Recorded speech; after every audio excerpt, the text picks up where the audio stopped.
ವಿದ್ಯಾರ್ಥಿಗಳೇ ಗಮನಿಸಿ, ಈಗ ವೆರಿಫಿಕೇಷನ್ ಸ್ಲಿಪ್ಪನ್ನು ಬಿಟ್ಟಿದ್ದಾರೆ.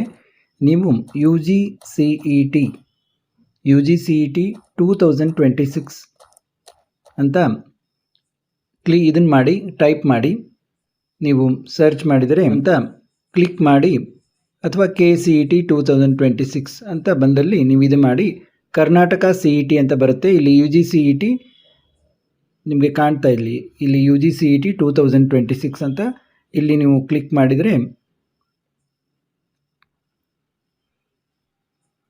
ಪೇಜು ಓಪನ್ ಆಗ್ತದೆ.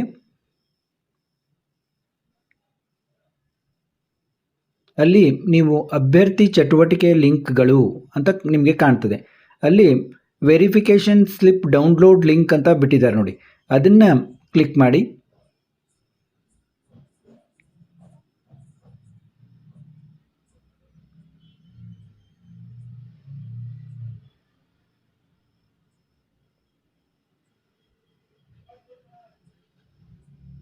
ಸ್ವಲ್ಪ ಎಲ್ಲರೂ ಇದು ಇರೋದ್ರಿಂದ ಸ್ವಲ್ಪ ಲೇಟ್ ಆಗುತ್ತೆ. ಸ್ವಲ್ಪ ನಿಮ್ಮ ಮನೆಯಲ್ಲಿ ಎಲ್ಲಿ ಜಾಸ್ತಿ ನೆಟ್ವರ್ಕ್ ಬರುತ್ತೋ ಅಲ್ಲಿ ಹೋಗಿ ನೀವು ಡೌನ್ಲೋಡ್ ಮಾಡ್ಕೋಬೋದು.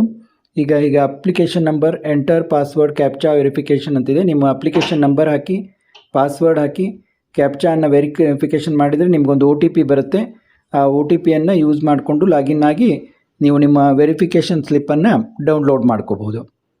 ಮತ್ತು ಭೇಟಿಯಾಗೋಣ. ಆ ವೆರಿಫಿಕೇಷನ್ ಸ್ಲಿಪ್ನಲ್ಲಿ ನೀವು ಎಂಟ್ರಿ ಮಾಡಿದ್ದು ಎಲ್ಲ ಸರಿಯಾಗಿದೆಯಾ ಅಂತ ಚೆಕ್ ಮಾಡ್ಕೊಳ್ಳಿ.